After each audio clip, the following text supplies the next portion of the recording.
So free agency frenzy, man. Naomi, also known as she's known as Trinity Starrr now. Is that what they're calling her? I I guess thought it was. I thought it was Trinity. Trinity.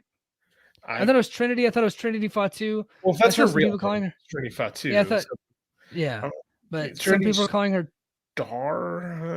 Trinity Star. Starrr. I don't know. Anyway, Naomi, man, she's headed to Impact Wrestling. This is a huge get for Impact, man. This is a big deal for a pretty small company to get a star like Naomi, who we thought was coveted by all the major players, but it turns out I think they passed on her. I don't know what if it was her asking price or what, but for some reason she just kept. It's like the NFL draft, right? So tonight, the quarterback from Kentucky, Will Levis, they thought he was going to go number 4 in the draft, right?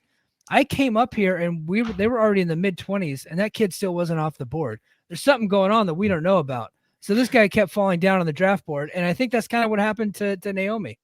Wasn't that Thurman Thomas in the 80s was a famous one, a running back who slipped way into the second round, wound up having a really good career. So that can happen. Aaron Rodgers went to number 30 Rodgers, to the Packers. Yeah, became one of the greats of all time. So this is what I hear, and I'm no names of where I'm hearing things from. Remember there was a lot of talk, they're going to come back. Sasha and Naomi, they're going to come back. Yeah. They were offered I don't know about Sasha, but less money was offered than what they had before.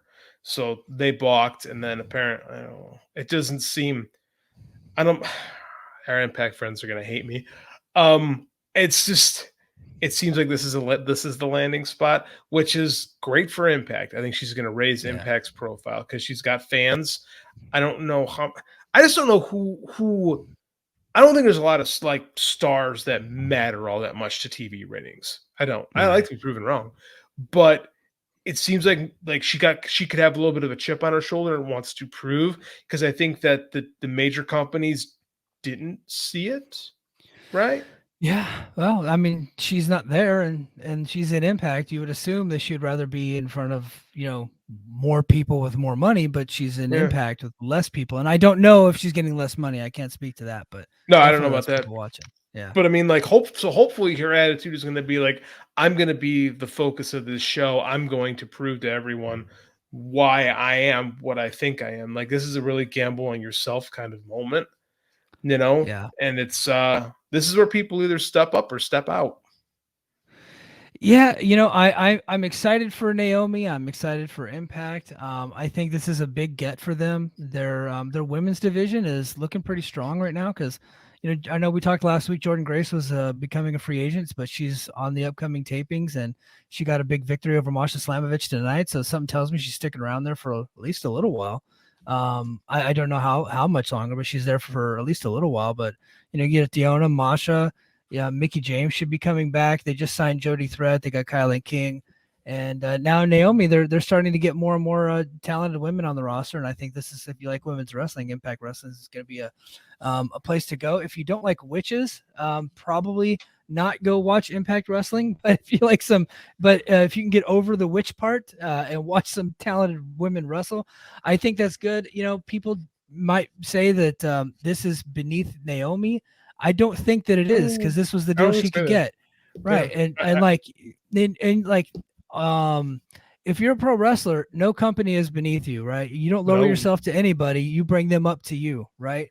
And so if she's gonna go into Impact, where she's gonna be seen by a lot less people, what she needs to do is continue to hone her craft, rebuild, rebrand, and make herself into a more marketable star. And we had an Impact podcast for 2 years, and we watched a lot of talents do that, right? They worked themselves back into a WWE contract. Several women, Chelsea Green and Mia Yim, just did that, right? Taya Valkyrie just came through here, just got herself a contract with AEW.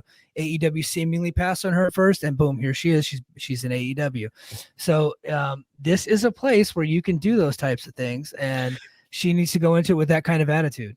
If you're willing to fight and work, because we've also seen people that come here and really aren't interested in doing anything and just kind of, I'm here at Impact now, and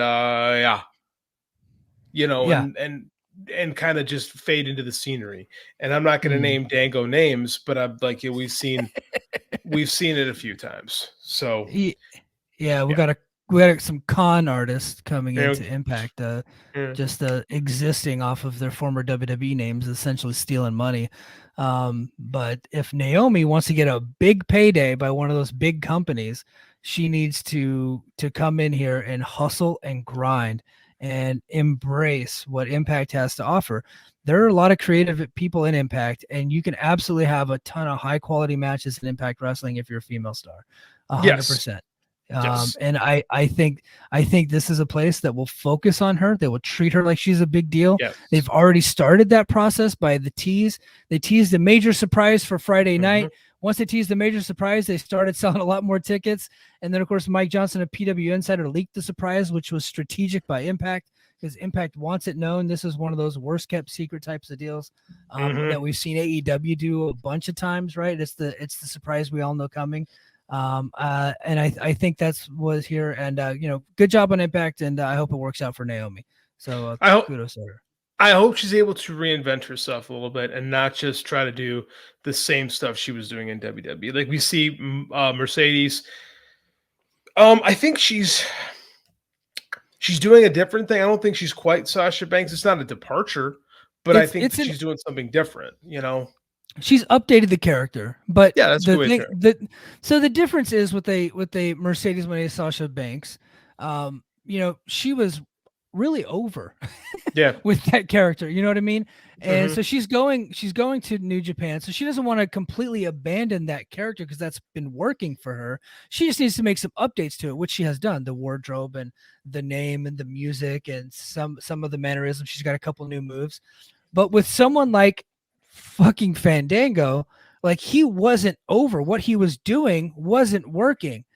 But he still brought that to the smaller company, hoping that he can get by doing that instead of using this time to be able to refresh, rebrand, and rebuild his character. He did it the lazy way, right? Same with Big Con. Same with fucking Santino and these other cats that are going over there. So it's there are different ways to handle it. You can be Steve Macklin, right? You can be Mercedes Moné, or you can be Drew Galloway is the one that I'll Drew always Galloway. point out. It's the perfect example. He completely rebuilt himself, and he was in the old TNA. And I have the ratings, folks. I have the documents. I have the numbers. Destination America wasn't really doing too much better or so much better than what they're doing right now on Access. And in fact, right now on Access, they're in a better spot than they were in Destination America. They had more people watching back then. It was a different time in television, but they were also filming in that studio with about 17 people, right? Impact right now is touring around and they're getting 4, 5, 6, 7, 8. I think they had 1,000 people at a show earlier this year. So right now, if you're a Naomi, I think this is the perfect spot for her. No, I agree. Like I said, she's got an opportunity. I think if I'm her, because she gambled, right? She gambled with her friend. Her friend kind of made an impact, so to say, and she didn't get those opportunities. Yeah. But now she's got one, and it's going to be like, okay, what are you going to do with because Impact, you said Impact's going to shine a big spotlight on her, and I'm really curious to see what happens. Really Same curious. here. Man, Roderick Strong debuted on AEW last night out What a of shock. nowhere. Dude, nobody in this business can keep a secret, but all of a sudden they keep this one. I know. How'd that happen? Crazy. How did WWE not release a press release saying, yeah, we thank Roddy for his 3-4 years of service. Good luck. Yeah. They've been doing it to everybody now. They talk about those things. How did that stay? I mean, when you think about it, the jump makes complete sense. His wife is there. His friend is there. He wanted to come here. I know our buddy Scott thinks he was being perfectly used in WWE, sitting home watching television. That's like the been on TV in a year. In a year, Scott's go, oh, that's the perfect use of. He was perfect in NXT, not on the show every week. That's like Miro. Miro's being perfectly used in AEW right now by not being there. Like same argument. I love you, Scott. Yeah, it's a good pickup for them. It is. Roddy's been around a long time. He was in TNA. He had a long run in Ring of Honor. And of course, I thought he had a really good run in NXT before Undisputed Era eventually broke up. And then he tried to do that Shooters Club and it just didn't work out. And then they fired everybody. I know. And then they went to NXT 2.0 and then he was like, fuck this, I'm out. Well, they fired his wife and he was like, I'm out of here. I don't want anything to do with this. But he's been sitting at home for what, a year and a half. Like at least a year. Like Yeah. It's funny. Bobby Fish all of a sudden wants back in AEW after half. It's funny how that works Crazy. out. You know what? I wish I could call Scott Demore right now, because honestly, it would be the perfect thing for Impact to do. It would be to bring Bobby Fish to Impact this weekend, because the Undisputed Era people are in the news right now, and everybody's making Bobby Fish jokes. Just roll with it. Just bring the guy in. You know what I mean? Where It's is the like, lie? yeah, where's the lie?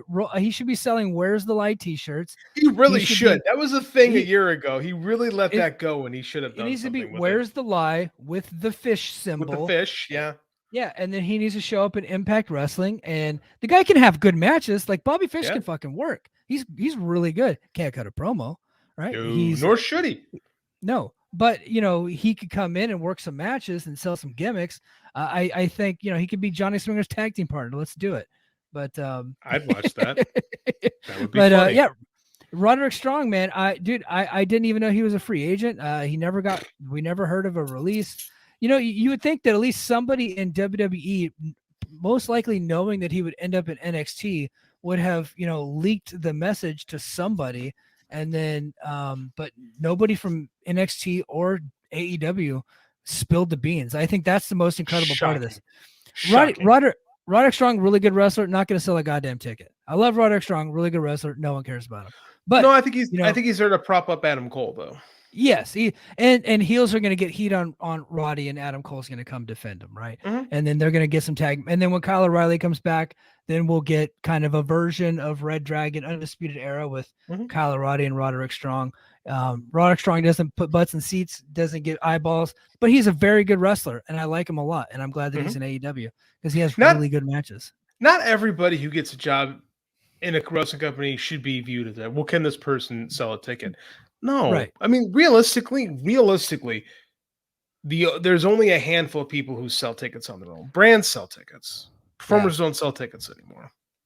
Yeah, it's like your top 10 in each company are probably going to be the ones that can move numbers a little bit here and there, but for the most part, it's the logo, right? Yeah, 10, if that, I'd say maybe like 3, 4 tops. Yeah. More free agency news. Will Ospreay, his contract, I think, is coming up at the end of this year or early next year. He said that he wants to renew with New Japan Pro Wrestling, but WWE and AEW are gonna come calling, man. I'm gonna have a real hard time seeing him not if he signs with AEW, then he can stick with New Japan. If he goes to WWE, he can be Bill Ocean Spray or something like that. Like Billy Ocean, isn't that a singer? Caribbean Dream? Caribbean Queen. Now we're sharing the same dream. Yes, Billy Ocean. I had to think about that. I'm gonna have a real hard time seeing him full time in New Japan in a year. I know. I love that people always try to well, it's better for him to do this, or it's better.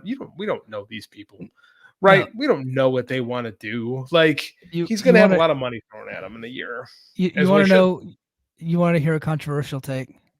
Lay it on me. I think the best place for him is WWE. I don't disagree. His body is breaking down, and he needs to slow it down, and he needs to go to a place where he can get away with doing just a few cool moves a match, right? Now, they work a lot more, but I think medically they'll take the best care of him, and he could prolong his career in WWE. The guy's only 30, and he's had a lot of injuries of late, and he said it on his video that he released on Twitter that his body's breaking down. And we saw that happen with Shinsuke Nakamura, right? Like he was older when he went to WWE. He was like 35, 36 when 36. He eventually went over there. And then he came in and he was not the Shinsuke that we saw in New Japan because he just couldn't be. And it was like, oh, that's why he went there, because he couldn't be that guy anymore. Will Ospreay might only have a couple of years where he's actually still being Will Ospreay because of the toll that his body is taking. But his character work and his promos have gotten so freaking good in New Japan. I really think that he would be an asset to WWE. I think they should make a big play for him, bring him over, slow his ass down a little bit, and he can be a big star. I would be very, very surprised if they don't go all in on trying to sign Will Ospreay. He's going to have to reprogram himself a little bit, and he's very much one of these the Omega types where you are a bit of a starving artist. Yeah. So I could see him wanting to do AEW just because he'd have a little bit more freedom to be Will Ospreay. That's going to come down to it, man. I mean, he's going to get good, especially because it's going to be post AEW money deal, which is coming. So both companies, I mean, Maxwell Friedman's War of 24 thing, I think the real one's going to be for Will Ospreay. I really do. Like, Yeah. and good to him. He's probably the best wrestler in the world right now.